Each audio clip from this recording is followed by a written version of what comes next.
When do you think you were the maddest in your life? Ha! The maddest? Yeah, the most mad.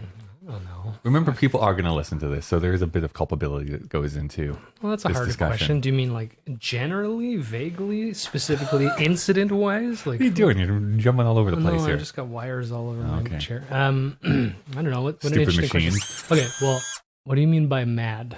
Are we talking about fury? Anger. I'm talking about the anger that seethes inside of you. I was the most mad. I don't usually outwardly get angry. If you know me as a person, you'll know that I turn most of my anger inwards to myself and blame myself for pretty much everything that's ever happened. And therefore, my, yes, anxiety, but also my self-loathing, like, just skyrockets on normally a daily basis.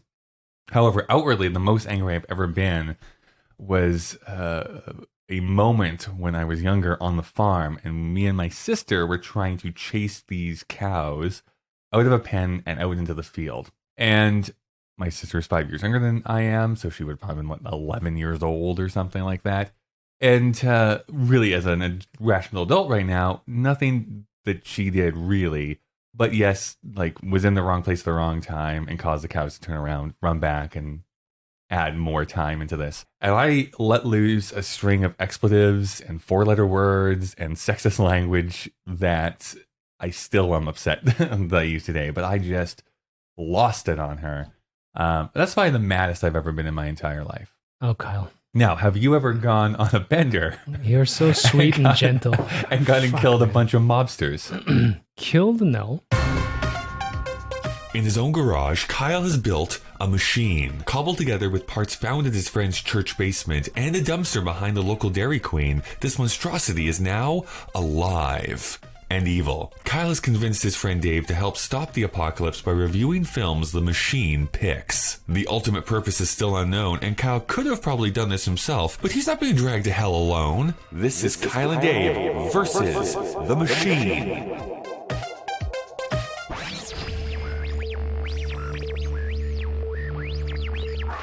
Your description of yourself as an introvert with anxiety, I have that in the sense that self-loathing. In the fact that I don't.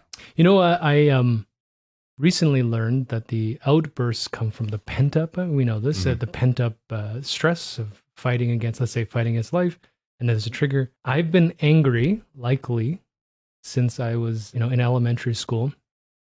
I've had outburst incidences dating back to that time. A lot of fights. The good thing, the salvageable part of the early part of that career was tended to be this narrative about anti-bullying. So I would fight larger kids or try to protect my brother, presumably. But I would also beat the shit out of my brother too. And then the first negative, probably bad instance was I keyed a teacher's car in grade 7. Uh-huh. Yeah. But what did they do? I don't know how that outcome. It's one of those things where likely, obviously, my parents and everybody would have been involved. I don't know specifically what happened, but I was allowed to stay. The underlining point of that, in this sort of obnoxious way, is that I was deemed to be in a gifted program. So I was in that school only because I was in this advanced class. Like I had to take a bus to this thing, but I was also like a piece of crap. So I don't know what those conversations were like. Like if I had just been an average student and I had vandalized something, I should get expelled, I presume. But I don't remember any repercussions other than my parents telling me every day that I was going to be a piece of crap the rest of my life. Oof. Even that year, I think, or maybe the year after, I don't even remember why. It's probably unwarranted. But we were putting on a stage thing of maybe Alice in Wonderland. And I decided to be, It wasn't My Fair Lady? I thought it would be funny if we were supposed to throw tissue paper apples at some point. Maybe it's Wizard of Oz. That makes more sense. Yeah. At Dorothy. And I wrapped a ball in mine and I smoked this girl in the face. Throughout high school, lots of incidents of fighting. I've been angry my whole life, Kyle. Worst physical incident, other than being arrested here in Calgary, was probably getting beat up in a parking lot in front of Helen, because I tried 3 times to pick fights in a karaoke bar. So I can go on. Let's delve into that maybe later. So, welcome to Kyle and David versus the machine, I guess. This is why Machine, you better fucking watch it. No, Come at me, bro. I'm cured. Look how peaceful I am now. You're so zen. Okay, now, David, I'm feeling like I'm on pins and needles here a little bit. Don't want to get in your bad zone here, or else before I drive you home, you're gonna like put my face through the windshield. You know, when we get to Fight Club, if we get to Fight Club, who knows what this machine is going to ask us to watch here this year? I'm sure you'll have a lot more to discuss at that time. Unsurprisingly, that and a few 1999 films were the VHSs were worn out. Actually, I physically broke tapes. Yeah. Yep. We are here to talk about Payback. Oh, that's right. I forgot when I left. Mm-hmm.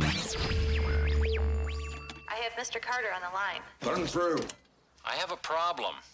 There's a man in my office with a gun who says that he's going to kill me if we don't pay him back $130,000 that one of our lieutenants stole from him.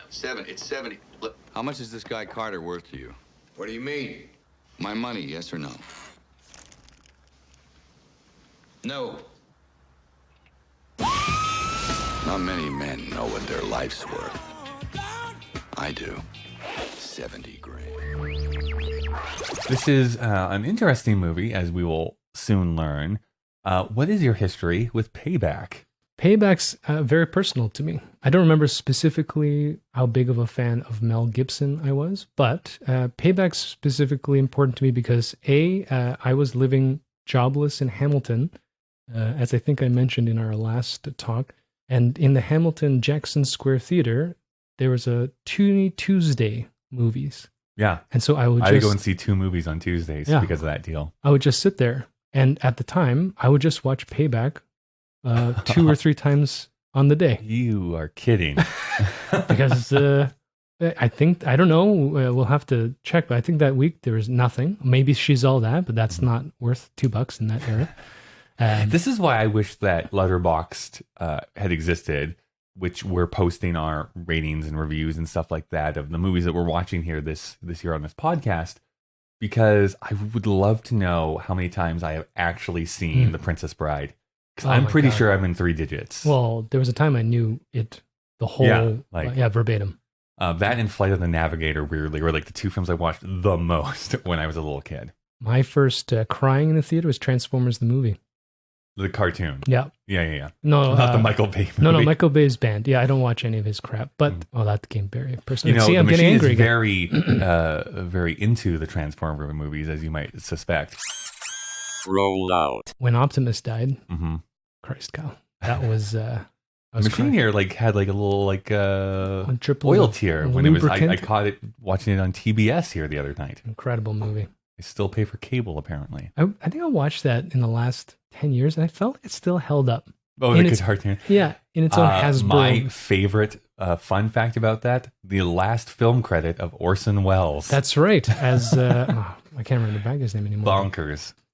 Yeah, I'm a Citizen Kane, and then I was in the Transformers movie. Last credit. but that voice. I think the thing we have to address here is that we were about to watch a Mel Gibson movie, which he is problematic is the nicest way to talk about Mel Gibson at this point. We'll maybe talk about that a little bit, but I don't know. I'm looking forward to revisiting Payback here and seeing if it still holds up. I didn't come to this until I was in university. I was a huge Mel Gibson fan. In fact, saw Braveheart when I was younger. I was totally into that. And I think it was Ransom when I was growing up. Loved that. One of the few times I got to go to the movie theaters each year. It was usually on my birthday. We were driving to the big city of Red Deer and go and see a movie. That's how I saw like The Patriot, his guest star spot on The Simpsons. Like I thought he was self-effacing. I thought he was funny. I have mixed feelings with Mel Gibson now, but at the time I was in. And so I watched a ton of his movies when I was in university too. I know we're only a few years apart, but it's funny to hear you name those movies instead of like Lethal Weapon. And I know it's weird. It's weird that like I like Lethal Weapon, but it's Mad Max. I was just outside that. I came to that like years and years later. And I can't remember, but yeah, What Women Want, classic. Listen, you're stealing probably what this machine is going to print out here later on. Let's go watch Payback. Let's do it. I don't know why Dave would be avoiding me. I've been knocking on his door here for like the last 20 minutes.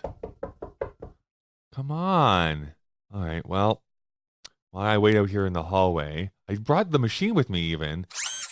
Let's break his kneecaps. I have no idea what you're saying, but while I'm waiting, let me thank some of our sponsors here this week. As you know, Kyle and Dave versus the Machine is a proud member of the Alberta Podcast Network, powered by ATB. The Alberta Podcast Network promotes and supports Alberta-made podcasts and connects their audiences with Alberta-based businesses and organizations.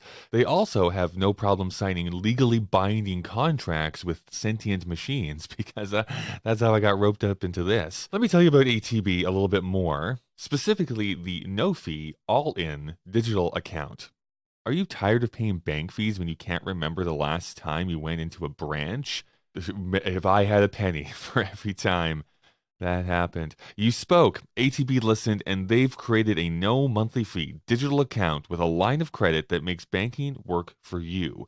By doing most of your banking digitally, you'll avoid monthly fees and get unlimited digital transactions. It's 24/7 banking at its finest. You know, I joke a little bit, but the simple fact that ATB allows me to actually scan a check and for it to automatically deposit into my account is kind of a godsend in many ways.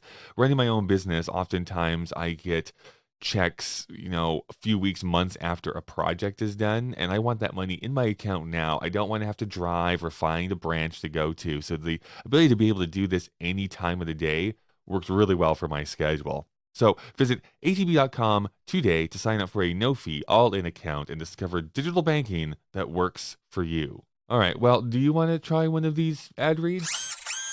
Oh, wait, no. Shut up. No, I don't even need you.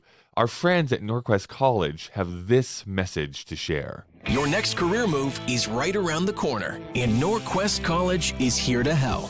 Our new Career Moves professional development program will help you transition to new job opportunities. Funded by the Future Skills Center, we will provide one-on-one coaching, self-assessments, skill development and training, and up to $2,000 in available tuition credit.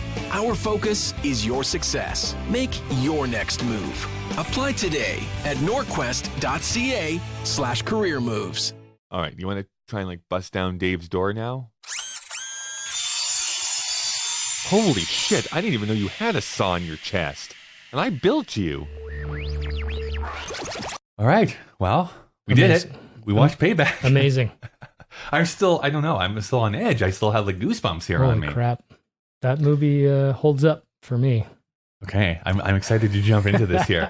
Let's talk about Payback.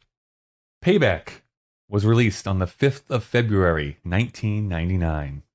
The other major releases that came out that weekend was a movie called Simply Irresistible. Simply Irresistible starred Sarah Michelle Gellar and Sean Patrick Flannery, written by Judith Roberts, directed by Mark Tarlov. This was another one of those teen comedies and stuff. So I'm glad that we didn't do a third teen comedy here. Payback. It is currently rated 7.1 on IMDb. It is rated 46 on Metacritic. It is rated 54% on Rotten Tomatoes and 69% if we're looking at just the consumers, the people who go and watch movies. It is available on DVD and Blu-ray, but is not available currently as of this recording on any streaming service in Canada. To that point, I would think whether that's a very contemporary thing with all of the issues post. I don't know what it is. I actually think it's a Mel Gibson thing because he might have.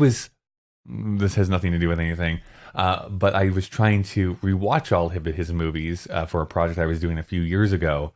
And Passion of the Christ, Apocalypto, what's the other one? None of them were available. The only one that's available is Braveheart. Braveheart's available everywhere, basically, that you can get movies. But every other movie he's either... Oh, and the Lethal Weapon ones were available too. But pretty much everything else is very hard to find. Yeah, that's interesting. Which is weird. I don't know what it is. Well, the other thought I had was it would be interesting to look at those scores and weed out between the eras. Yeah, and do an average. That would be really fascinating if you could do that. It's when IMDb first came on the scene in the early 2000s, what were the people rating it then versus what they're rating it now? The movie does star Mel Gibson as the character Porter, Greg Henry as Val Resnick, Maria Bello as Rosie, and Chris Christopherson as Bronson. go through some of those credits. There's some big heavy hitters. That doesn't even cover, like you said, Lucy Liu. It doesn't cover James Coburn that's in this movie. There's some heavy hitters that are going on. So Mel Gibson, he was already a Hollywood draw at this point in 1999. His first movie credits was Summer City in 1977. Never seen it. Neither have I, but he absolutely became a star for his role as Max in Mad Max, which was released in 1979, and then the sequel, The Road Warrior, in 1981, and then the third film, Beyond Thunderdome, in 1985. Shout out. I contend that Beyond Thunderdome, while I don't think is a good movie, the first 25 minutes is. It is phenomenal. And as soon as they leave Thunderdome, it's stupid. But that first part is so good. He then started in the Lethal Weapon series. Incredible. Lethal Weapon series, where he starred as Martin Riggs. That started in 1987. And he would be in the next three films, 1989, 1992, and 1998. So the year right before this, the fourth Lethal Weapon movie had come out.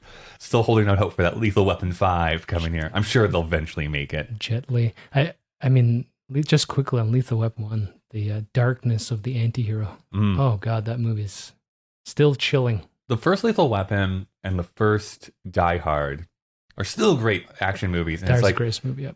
I hate how they eventually ended up for the most part, but it's Hollywood. That's where we are. Greatest Christmas movie ever made. Die Hard. Sure. He'd also been the voice of John Smith in Pocahontas and starred in another revenge thriller, Ransom, in 1996. He would also try his hand at directing, starting in 1993 with The Man Without a Face. Have you seen that movie? Oh. That's actually a pretty good movie. Yeah. I actually do like that one. But his largest success was with, of course, Braveheart in 1995. Canon. That movie was both hugely critically and financially successful. It would be nominated for 10 Academy Awards, which it won 5 of, including Best Director for Mel Gibson and Best Picture. He would go on to direct The Passion of the Christ and Apocalypto. He would act in movies as diverse as Chicken Run, What Women Want, and Signs. And then some, let's say, personal problems popped up in his life. Audio of an interaction with a police officer showed him having bigoted, sexist, and racist comments, and so was blacklisted for about 5 years, where he really was not in anything. However, after those 5 years had elapsed, it looked like Hollywood was ready to welcome him back into the fold, so to speak, starring in movies like The Beaver, which was directed by Jodie Foster, which is, again, weirdly, I really like that movie. Because it basically is Mel Gibson being Mel Gibson and kind of talking about his problems in a fictionalized way. It's a wild movie. Anyways, The Beaver. He would also go to Get the Gringo and Expendables 3. But he would also get back into directing with the movie Hacksaw Ridge, which was released in 2016, where he was nominated for Best Director at the Academy Awards again. He did not win. Spider-Man. Right. I know it's not, I can't, this is where my problematic things go with Mel Gibson, where I don't like him as a person. I'm one of the few people who actually liked Hacksaw Ridge. I just thought it was an interesting way to go about a war movie where you follow a pacifist for the entire movie, where it's not about him killing people. Anyways, that's me. His next starring role looks to be in a movie called Boss Level, directed by Joe Carnahan. Its description is, a retired special forces officer is trapped in a never-ending time loop on the day of his death. So it kind of sounds like a combination of what Liam Neeson has been doing with that Tom Cruise movie where he like repeats the same day over and over and over again. That's a good movie. Yeah. Live, Die, Repeat. Yes. Actually, there's quite a few. But it's actually been named like 2 or 3 different things. Anyways. There's a TV show on Netflix with, what's her name? We're doing great with names today. Natasha. She was the crazy one in American Pie, and she played also a lunatic, I think, in Orange is the New Black, but she got her own show. But it's she keeps repeating the same thing, trying to figure out why she keeps dying. Yeah, it's fascinating. It's dark. His next directing effort looks to be The Passion of the Christ 2, Electric Boogaloo. That's a lie. But it actually is a sequel to The Passion of the Christ. It's called Resurrection. And that's going to be released in 2021. So that's Mel Gibson. I was going to quip that directing Passion of the Christ and Apocalypto had to be sort of a foreshadowing of what his personality would eventually appear to be. Here's what I say: as a devout atheist, I appreciate Christian filmmakers because I love seeing that alternate point of view. Like Terrence Malick is the same thing. I might not love every movie that he's made, but it's like I can see your Christianity coming through this. It's actually very similar to Scorsese. It's like I feel like you can tell like the Christianity and that deep faith is brought into those movies. So anyways, it's a different type of voice that's being brought in and being shared. I guess just to squash the elephant in the room, I'll just ask you this quickly. I guess this is a double-headed question. Do you think that Hollywood should have allowed Mel Gibson to come back? And if so, why? Now, I want to ask that question leading. again. I feel like we're in a court and I can just object. I guess overall, what is your opinion of Mel Gibson? Yeah, so I guess he was one of my favorite actors, I suppose, or played some of my favorite characters growing up. Was a staunch Mel Gibson fan, hence Payback, which I'm pretty sure was very minimally advertised. I think this one, if I remember correctly, it wasn't supposed to be like a Braveheart. It was just a thing that almost like flying under the radar. And it was the thing that Hollywood does is that normally in like January and February, that's where they dump the movies they don't think are going to do well, in the hope that because it is kind of a lean pickings, that they can still pick up a few dollars. As I understand it, Payback had some problems, some reshoots, and then was kind of dumped into a February release. And we'll see if it paid off for them to do that. But yeah, I don't think it was considered to be like, oh, this is going to be a huge new Mel Gibson success movie. So leading into the moment, the more, I suppose, moral or sociological moment, I liked almost everything he did, with the sort of exception as a, I guess mid-20s at the time, identifying atheist. Once he did Passion of the Christ and Apocalypse, I didn't actually watch those films at the time because I was just like, yeah. I love Apocalypto, weirdly. I think it's great. At the time, I remember being very upset. And so I think at the time I would have just been very, I suppose, bipolar or extreme and just be like, this guy should never be part of entertainment again. But looking back, one of the things that I've learned is this idea that we as human beings attribute. So if there's somebody that has one special talent, we have the assumption that they are talented in all aspects of their life. And one of the prime examples whenever I bring this up is Michael Jordan. So quickly, Michael Jordan, obviously everybody knows him, great basketball player. He's apparently like the worst human being on the earth. And all of the stories, for example, why he left the NBA and what he was doing at the Olympics he's not a pleasant human being. He's an avid gambler. Plus all those things he did against the Monstars. he kicked their ass. Yeah.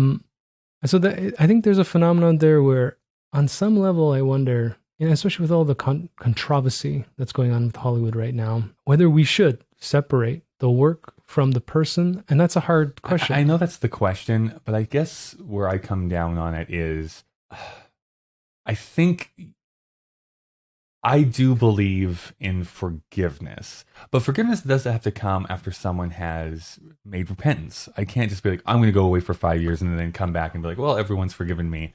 I think you have to do a little bit more than that. And I don't necessarily think Mel Gibson actually did that. I don't know if he ever really made that plea, whether he did it personally or not. I don't know that. I feel like he waited out his 5 years. He had some friends still in the business, and he was able to kind of trickle his way back in. I'm also part of the problem. I paid full ticket price to go and see Hacksaw Ridge. So I am part of the reason why he continues to get work. So I cannot really be that big of a critic of his when I'm going and financially supporting him. I think it's absolutely okay if it's like, I'm never spending money on him again. And I think we were talking about this off mic, and it's weird. Normally we only speak when there's microphones in front of us. It's in the contract. So yeah, I am 100% part of the problem, and I have to recognize that. I think it's easier to separate the art and the artist when the artist themselves has passed away. And the example I give is like Alfred Hitchcock was an absolute jerk to his leading ladies, was abusive, sexually molested. Like, he was not nice to those leading ladies. And yet I think it's easier to approach his films and look at just the artistry and not worry about him, the man, being awful, because he's no longer here. It's harder to do that when the person is still here and is still receiving a paycheck if we do and go and consume their content. So I think that there is that dynamic that goes into that too. That's interesting. I mean, one of the things that I personally am trying to learn not to do is this absolutism. So, Right. It's all or nothing attitude. Your observation is a more fascinating one, that having to face the problem directly in a live or ongoing relationship creates a lot more tension than, in just reflection or posthumously. The other thing too, and there's a video out there, I think it was at the Golden Globes, where Robert Downey Jr. is actually presenting an award to Mel Gibson. And he tells this really personal story about when he was going through the worst of his problems, Robert Downey Jr., drinking, like near death, like just, he was not having a good time. And it was Mel Gibson who reached out, helped him out. When I couldn't get sober, he told me not to give up hope, and he urged me to find my faith. Didn't have to be his or anyone else's as long as it was rooted in forgiveness. And I couldn't get hired, so he cast me in the lead of a movie that was actually developed for him, and he kept a roof over my head, and he kept food on the table. And most importantly, he said that if I accepted responsibility for my wrongdoings, and if I embraced that part of my soul that was ugly, hugging the cactus, he calls it, he said that if I hugged the cactus long enough, I'd become a man of some humility, and that my life would take on a new meaning. And I did, and it worked. All he asked in return was that someday I help the next guy in some small way. It's reasonable to assume that at the time he didn't imagine the next guy would be him.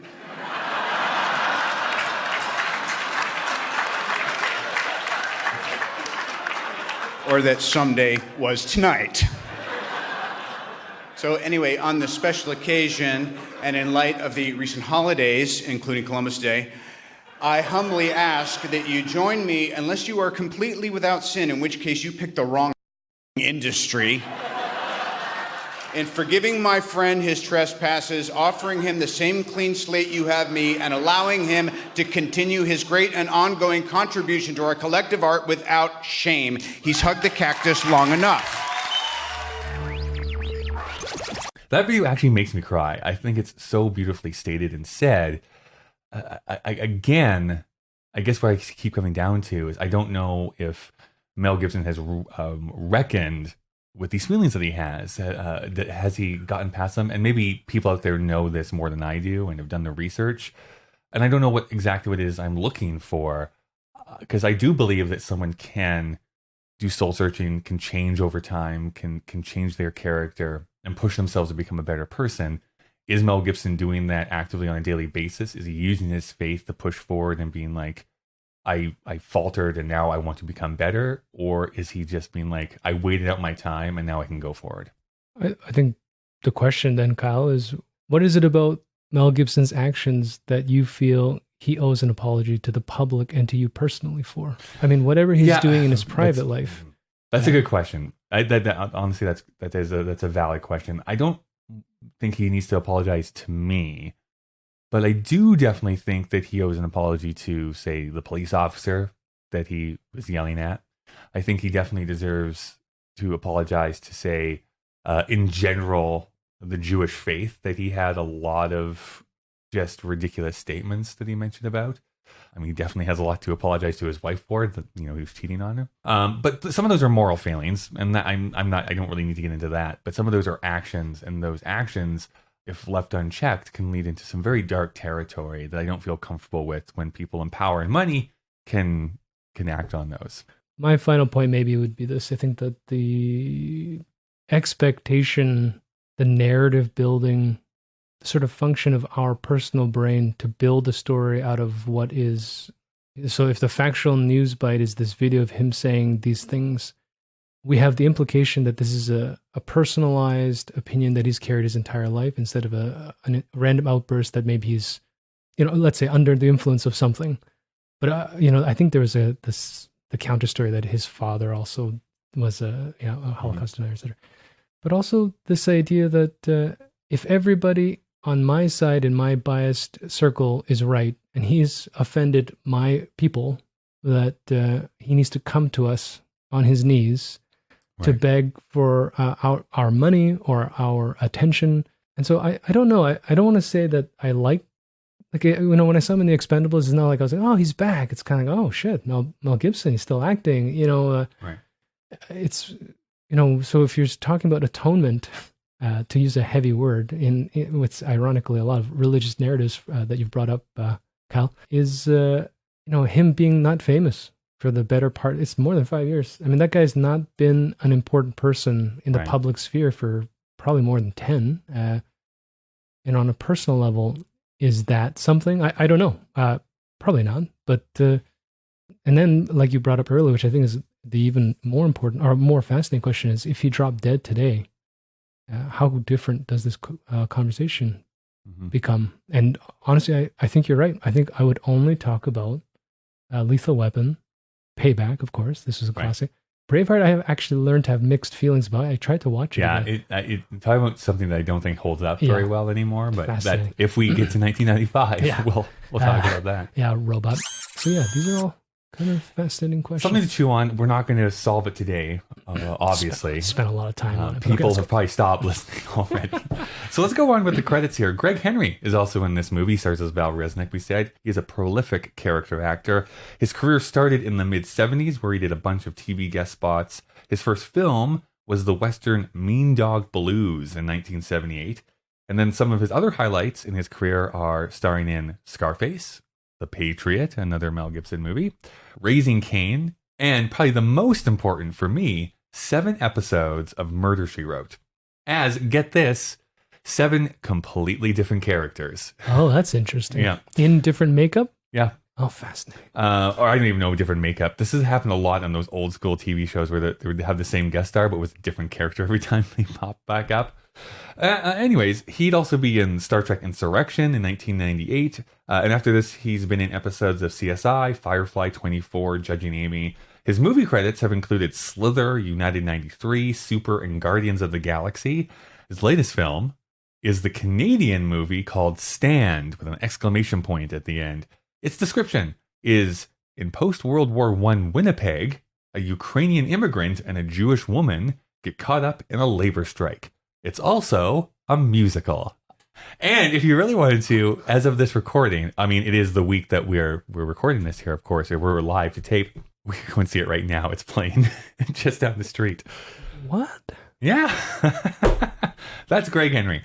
Maria Bello is in this movie. Her first film credit was in the 1992 movie Maintenance. But she was also in the TV show Due South, Canadian Connection, as well as 25 episodes of ER as 25 different... No, I'm just kidding. She was the same character in each episode. She has won a Screen Actors Guild Award in 1997 for her role in the Best Ensemble in a Drama Series. That was for ER.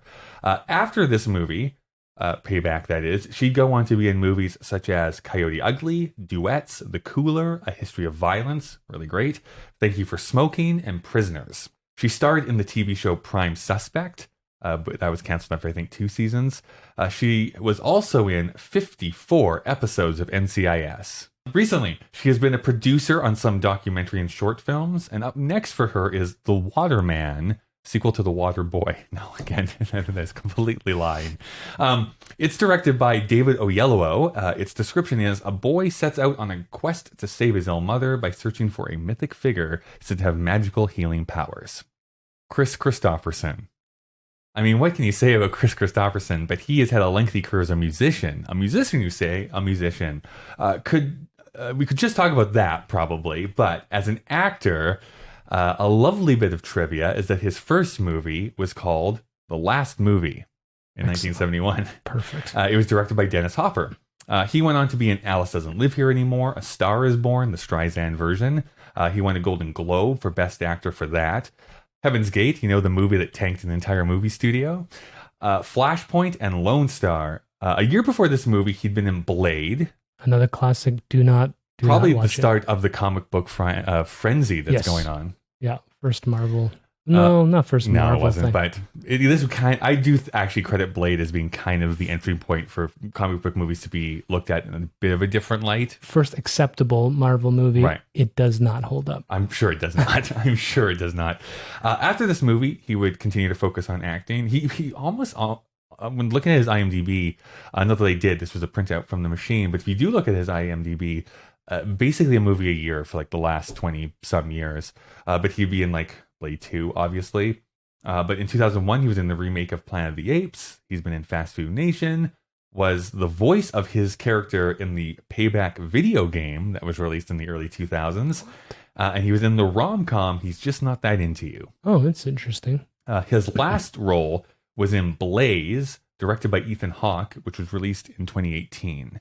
A movie I have not actually seen, but looks very interesting when you look into it. This is written by Brian Helgeland and Terry Hayes, based on the novel The Hunter by Donald E. Westlake. Have you read the book? Nope. No? Okay.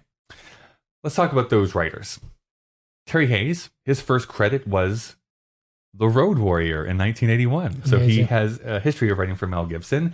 He would then work on a handful of TV series. He would return to screenplays for Dead Calm in 1989, Mr. Reliable in 1996, this movie, and then he would go on to write Vertical Limit and From Hell.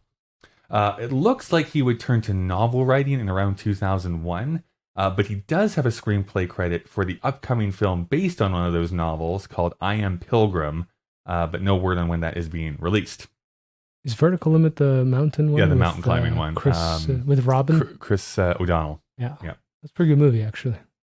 Helgeland, his first credit was writing for Nightmare on Elm Street 4, The Dream Master.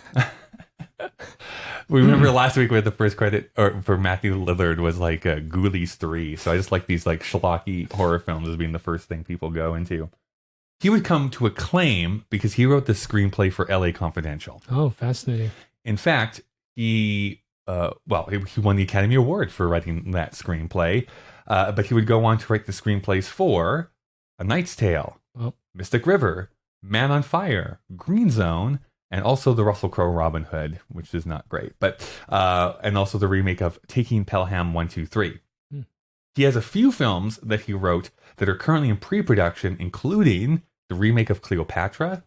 The next film of his that he wrote that's coming out will be called Wonderland, directed by Peter Berg. Its description is an ex-felon named Spencer returns to Boston's criminal underworld to unravel a twisted murder conspiracy. So maybe it's a sequel to this movie. Now, it's also directed by Brian Helgeland. So he wrote the script and actually directed it. This was the first film he directed. Previously, he had directed only a single episode of Tales from the Crypt. He would go on to direct only films that he has written, including A Knight's Tale, The Order, 42, and Legend. The next film is Finest Kind, which he also wrote, of course. It is starring Zendaya, Jake Gyllenhaal, and Ansel Elgort. Now, let's talk about that direction credit for a second, because there's a little bit of controversy when it comes to this. So, he was fired from directing this movie 3 days after he won his Oscar for LA Confidential, in fact. According to Wikipedia, but based on comments found on the DVD extra from Mel Gibson, although credited as a director, because just like writing credits, whoever kind of starts as director kind of still gets credit no matter what happens. So according to Wikipedia, what went on is about a few weeks into the actual filming, about 60 to 70% had actually been filmed. He gets kicked off of it. Part of the reason was that his vision for this film was like super dark, like even darker than what this film is. He was going even further.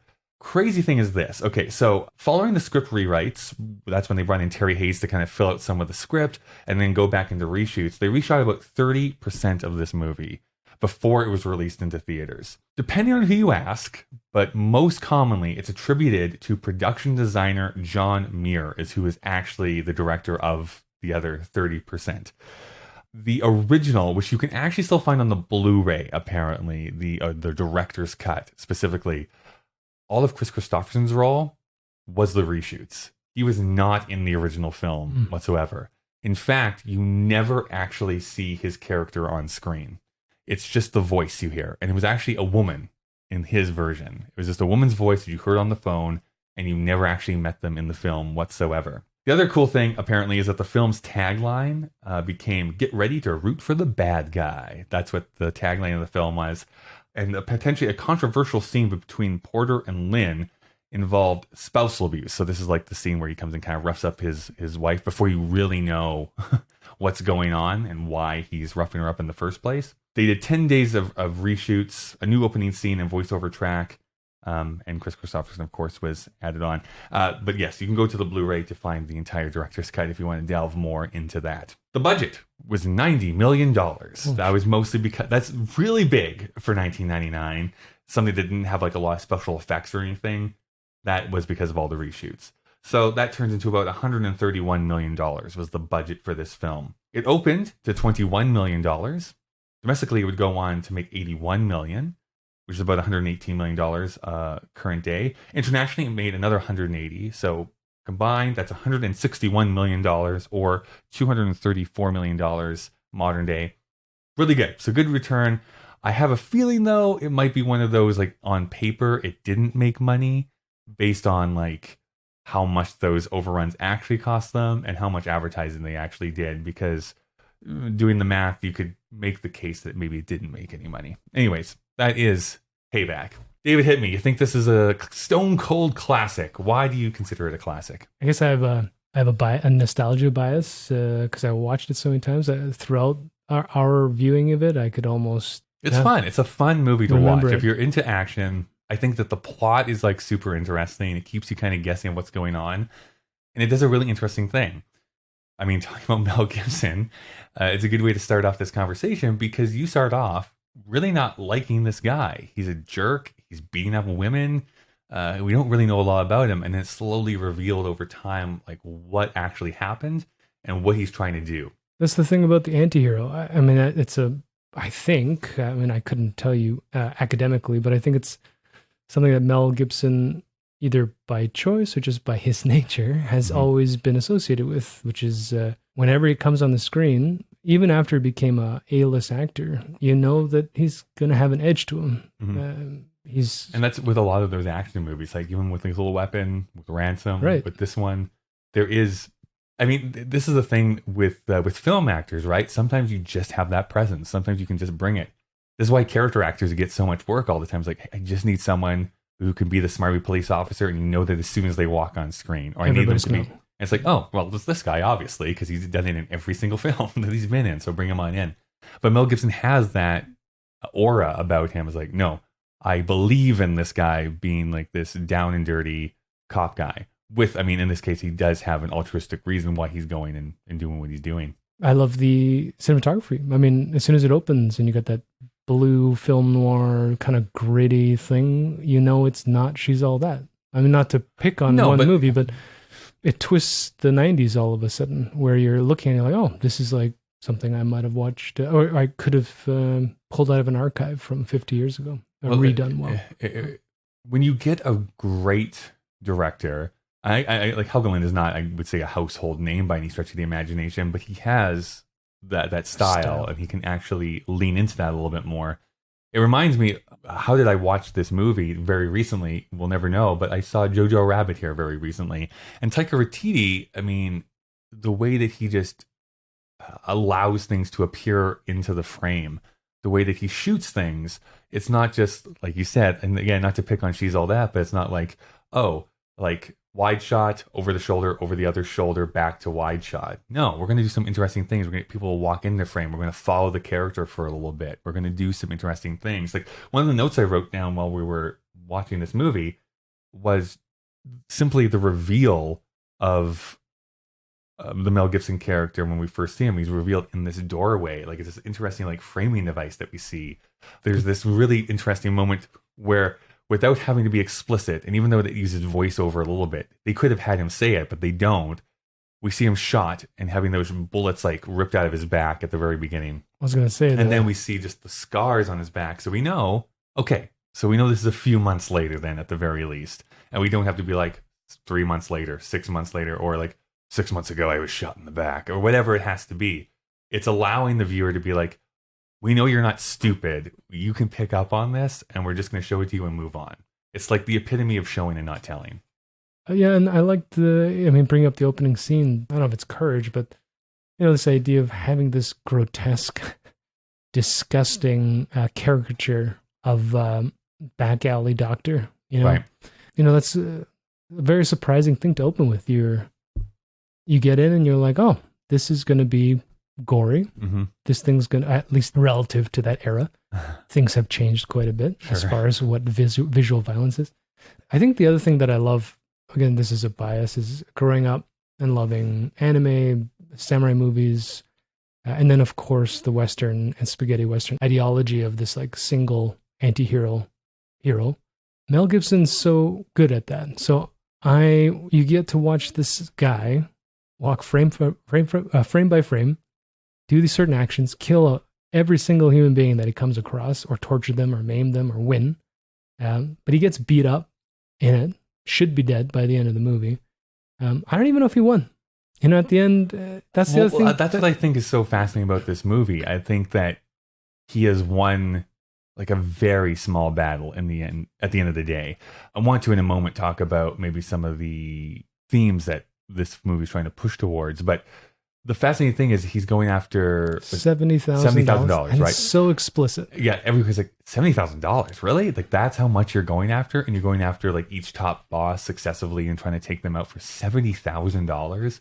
And I think what it sums up is like you're willing to sacrifice your life for just the principle of the matter. Yeah, I was shot in the back. It was stolen from me. I just want my $70,000 back. And I think you can read some stuff into that about maybe he just literally has nothing else to live for at this point. He just wants his $70,000, and so he can go with it. But that's the thing about samurai movies. I don't hear that at all. Mm-hmm. When I see a movie, when I watched Payback, I see that old school idea of like, the $70,000 is totally irrelevant. It's like, you crossed me, you broke your word, and these are the repercussions, and I'm going to, put them in your face, and that's it. That's the end of the story. And he will go to the full lengths and is willing to die for it. It's fascinating. I mean, as a callback to something we talked about last week, I mentioned briefly about this video that Freddie Prinze Jr. made talking about the Force. But he mentions in that video, which I think is very apropos of this movie, he says, like, George Lucas talked to me one time and he broke it right down for me. You have to realize that the way that every Star Wars movie is presented, each trilogy of Star Wars movie that is presented, it's all about balance. So the teeter-totter might tip over into the dark side for a bit, but that just means that the light is going to come back and balance it. So everything kind of comes back in the end. And I think, but what I liked about him breaking that down for is like, yeah, like you can basically, if you know that, you'll know the plot of all three movies going forward. There might be dips and turns, but you'll know kind of how everything is going to work out. With this, it's the same thing. It's like the bad guys are up. They got what they needed. But now this is this character, Porter, coming and actually making everything bounce back out again.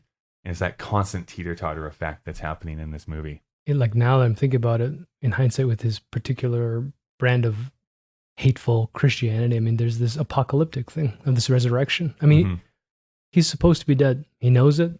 Everybody around him knows it. And then in his actions to come back, he's unkillable. It's a weird thing. He becomes essentially godlike. But kind of like Bruce Willis made his entire career, at least in the action films, in this way. It's not like Twilight. He doesn't take off his shirt and he's got Vaseline and sparkly things on his chest. The final torture. I have that right now. That's how we're recording. I have to wear sunglasses. The final torture scene.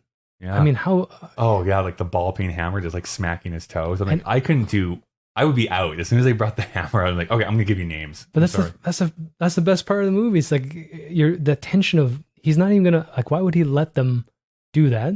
I mean, there's actually no reason to go that far. The rest of as we learn, the rest of the plan is set up. But there's another principle thing. He's just like, you know what? I just don't give a shit about what you guys think is aggressive or like what do you think is threatening to me. It's fascinating. I want to talk about Maria Bello's character because I think she's a pretty interesting character too. And interestingly enough, I didn't really check it. I don't know if this necessarily passes like the Bechdel test. Are you familiar with that at all? Very, very briefly, this was coined by this cartoonist named Alison Bechdel. And I should point out, this is not meant to be like, this is a good film or a bad film.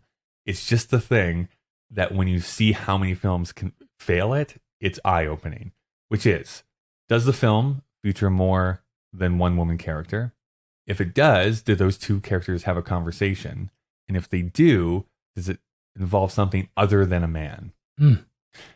So few films can actually pass that. I forget. I think even like the best Hollywood year, it was something like 30% or something movies passed it. Again, it's not saying that if you do, it's a good movie, and if you don't, it's a bad movie. It's just interesting to see that statistic laid out in front of something that should be so easy and done. Anyways, I'm not sure if this passes it or not. Does not. But her character is fascinating because she is playing, I mean, to a certain extent, like the hooker with a heart of gold. Like that's kind of like her character type. Yep. But I think she does bring a little bit extra to it. I think actually the two main women, her and Lucy Liu, even though Lucy Liu is there for kind of titillation, Maria Bello does bring that little extra oomph to it. I think that great actresses can, which is like, you're not given a great role necessarily, but you can bring something to it that makes it memorable. I don't know if you have anything specific to say about her. No, I think that's a fair thing. I mean, the character's pretty, run of the mill in a sense of that style of storytelling, but she definitely can bring us into a sense of empathy. So whether it's, I mean, we'd have to sit here and watch it many times and like actually study it, but yeah, she's great in it. I think, I found myself drawn to this idea of trying to guess at what the relationship was. And then, I mean, to the end, it gets a little cheesy and a little too Hollywood. This is likely the rewrite. Yeah, the reshoots added in a lot of that voiceover and stuff too. It actually saves the dog as well, because apparently in the original, he shoots the dog and it's dead. But that's how, I mean, especially in the modern era, I'm thinking of, the John Wick movies, etc., which is also, this is a precursor. I don't know if we're allowed to talk about that, but only the Matrix. This is essentially a very linear precursor to the John Wick franchise, where a dog allows him to go and destroy the entire underworld. Although it's not a dog, is it? It's the memory of his wife. But, it's interesting. And in a way, this movie is also the memory of his wife. She turns on him, his partner turns on him, shoots him in the back, leaves him for dead, and steals his $70,000. And that's really what sets this up. I think that's what's great. It's like, next time, make sure he's dead. Like, that's what they say. I also like the idea, talking about, could this have been resolved any other way? But Mel Gibson does say in this movie, like, I don't know anything else. Like, I don't know how to do anything else. So I think it's his idea, like, we're going to get this money and then go off and do, I guess, something. But I mean, he's always probably going to have this job. We're working with the heavies and working with the seedy underbelly of wherever he ends up. And this in Canada, apparently, according to the voiceover. This is my affection for this too. It's the spaghetti western, borrowing from the Ronin samurai narrative, where you get like a lone swordsman who's past the warring era of his life. And all he knows is, tactics and killing. I mean, I guess it is kind of this combination of like the samurai epic versus like a film noir, right? Where it's like you meet all these really interesting cast of characters. Our main character goes through and meets all these people as he like works his way up the chain to get some sort of revenge is usually what they're doing. And there's that honorability to it. Now, I guess you can decide how you want to define honorable, but I think that there is that element that's there too. Yeah, that's the thing. It's amoral in a traditional good, right and wrong sense. You either identify with the idea of typically a man, all male writers, but a single person with a set of values. In this case, you do me one wrong, I'm going to do you much worse type of thing. And I think that sense of gray area honor is something that I'm appealed to. I'm sure there's a slew of people that might find this movie heretical, offensive, and should have been blacklisted just for the topics and the themes that it might represent. But I look at it as kind of cartoonish. I mean, I don't believe for a second that this is something that would inspire someone to commit acts of violence to another human being. No, but I think it's what the strongest parables tell us too. It's like, this is not an actual story that actually happened necessarily, but we can use this story and this framework to give off a moral and to give off some type of lesson. Because I think what you kind of mentioned before is, did he win? Like, he's beat up, he can't walk, he's losing his blood, he still doesn't have his wife. Sure, he has the $70,000, but how much is that going to last you? Even in 1999, that's not going to last you for that long. But that's the part leading up to this, I'd forgotten a little bit how Hollywood the ending actually turns out to be.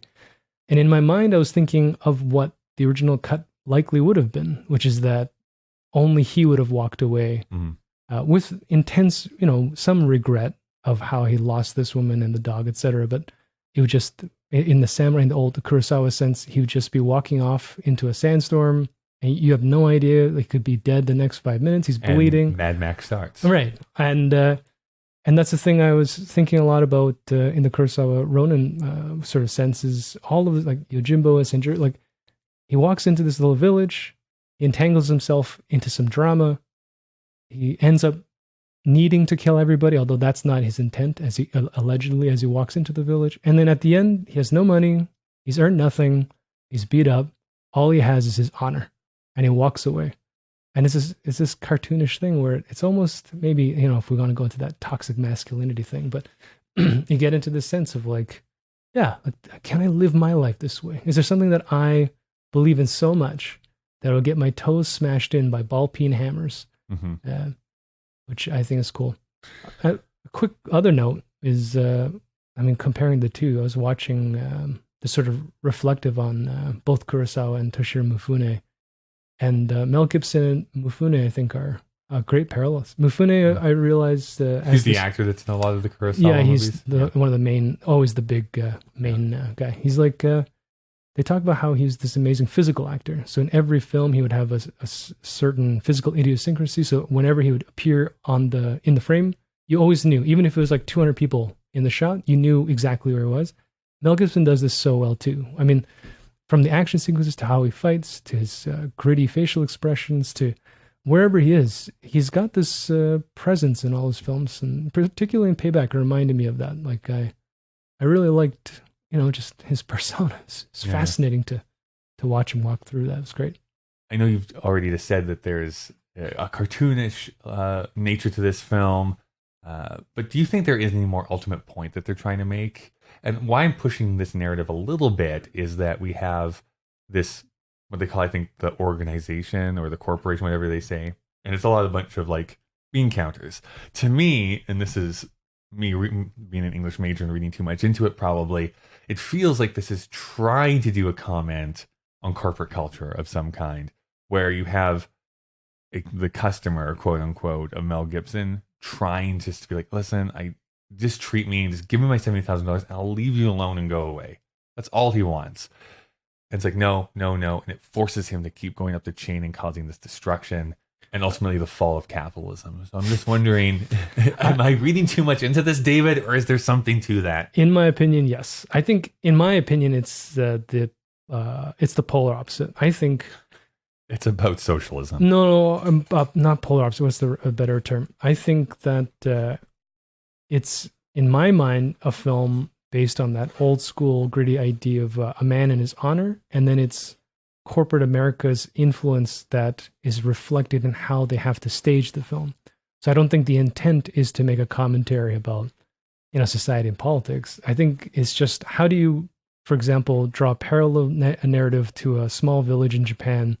Well, it's got to be this, city, what unnamed urban city in the United States. And then how do you get a gang? Well, gangs are now all mafias. They're all these criminal syndicates, right? And then how do you represent a syndicate? Well, they're these pyramid structures that whomever you hit at the bottom is somebody that's subjected to the next person. So I don't think, in my mind anyways, that it was intended to kind of tell people to get out of their jobs, for example. Right. I think it goes the opposite way. I think it's influenced by existing culture in my mind. If it's a social commentary, there's no need to bring a dominatrix into it. Right. It's a play against what's his face's sadistic character, to bring out how evil and empty and foolish he is too. But speaking of Maribella, Lucy Liu brings. There's so many movies where they try to do this, where they try to bring a quote unquote hot woman to play a bad guy, and she's just tried to appeal to your perverse desires as a heterosexual, disgusting man.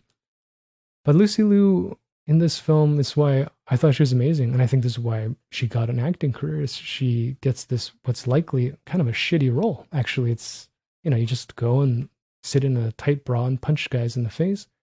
And I actually kind of found myself like drawn to her and wondering who she is. She's got these weird lines, and it's weird. That's always the mark of, I guess, at least an interesting film, which is I kind of want to know more about that character. Right? Like, I'll buy the 6-issue limited run comic book of just her backstory or like what she's up to. Well, even the scene where, I mean, it's one thing that she's this domination, but then she rolls up with the Chinese or Japanese gang, and she looks like the boss of them. Mm-hmm. So, you get this thing like, what more is there? There's so much, and then she's written out of the story entirely. Yeah, that's too bad. Like, I mean, I think that in a way, and this could be due to the rewrites, or it could be due to multiple different factors. It does have a few different plot threads that don't really do anything. No. I guess you could look at them as red herrings to an extent, but I wish that it could be even that just a little bit better, where everything kind of combined at the very end. Yes. Where we do see Lucy Liu come back into it, where we do see the syndicate come back, where we do see everything kind of all hit at a head at the same time, and then have the resolution afterwards. I think we may have a predilection for whodunits anyway, so maybe... Well, that's true enough. Yeah.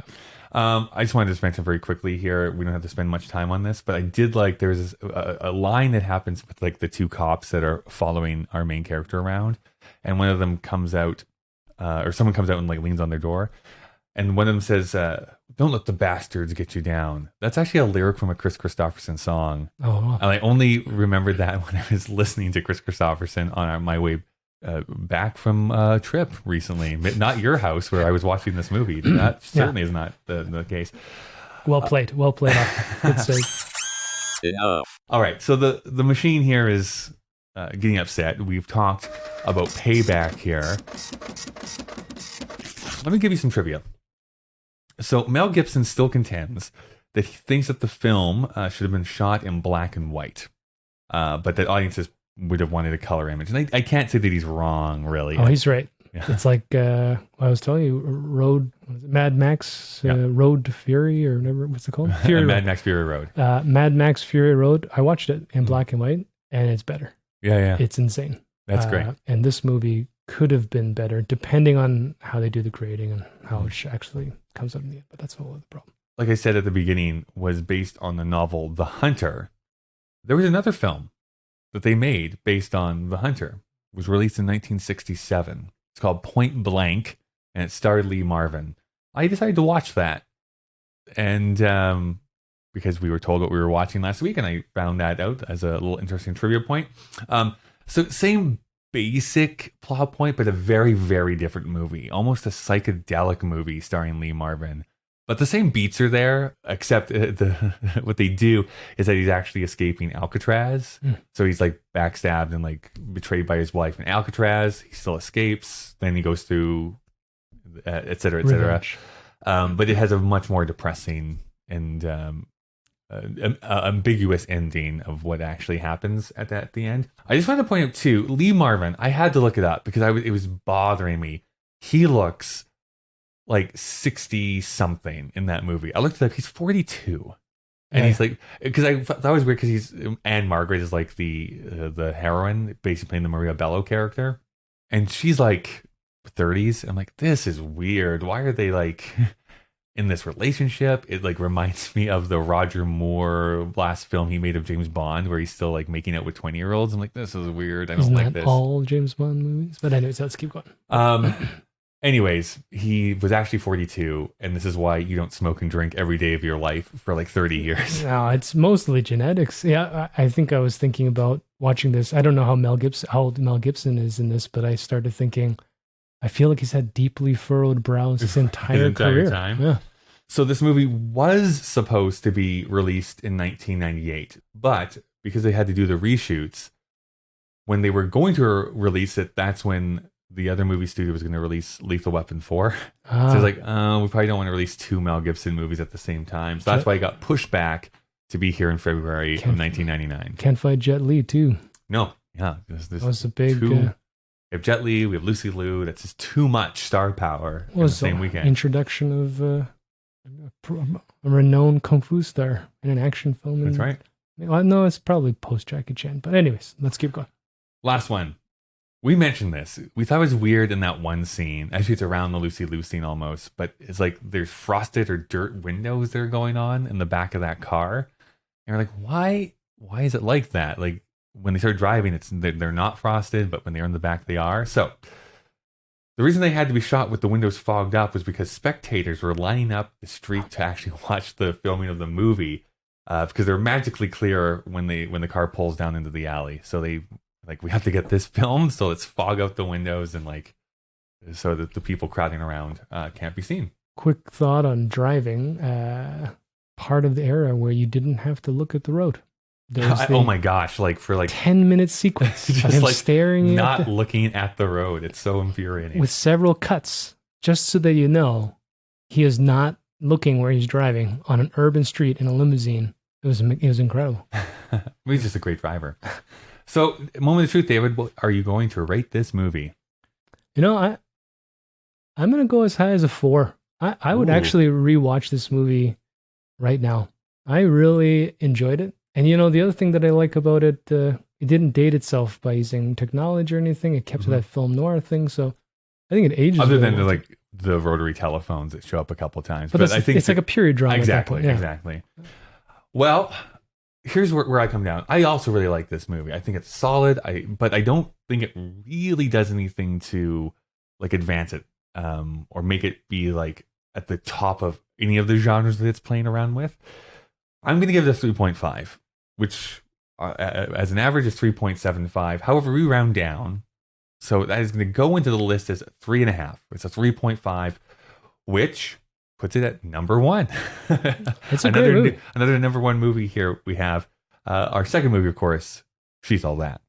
If you do want to take a look at this list and all the other movies that we've talked about, you can go to our Letterboxd, which you'll find in the show notes. Well, we have talked a whole heck of a lot. I just have to say, David, that it's been an honor doing this podcast with you. I know that I lock you to the desk here when we're recording, but you don't put up much of a fight anymore, which is appreciated.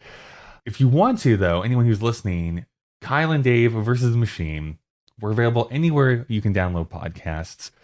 If you can do all the standard stuff, go and rate it on iTunes, but you can also rate it on Spotify. You can rate it on Google Podcasts, and it helps us out a whole heck of a lot if you do that too. Anything you want to say, David? I don't know what this is all about, Machine, but Kyle and I are going to figure this out, man. We have to we're getting to the bottom of it a little bit of why. I mean, part of me wonders if the apocalypse would be all that bad, to be honest. I mean, we've saw some kind of decent movies here the last couple of weeks, so it's not been like a torture or anything. It's not a mystery science theater thing that's going on. But at the same time, what are the motivations? How has my brilliance been so good that I was able to make something as brilliant as this machine? I guess I've just flown too close to the sun. Just dumb luck. Well, let's see what we're seeing next week. We are seeing Message in a Bottle. I don't know what that movie is. That sounds like a Kevin Costner movie. Is that right? It might be. I don't know. If I had to guess, and having never heard of this movie at all, it sounds like Kevin Costner and a guest appearance by Paul Newman. But I don't know. That's just what the name of the movie sounds like to me. I read that in the title too. I was just thinking, if there's going to be a message in a bottle, right? Yeah, in a bottle. Right. I mean, not on a bottle, but in a bottle. Who else would be in this film? Of course. That's right. I'm ready. Well, here's your hacksaw. You can go through the chains. It wasn't locked, so I'll just let myself out.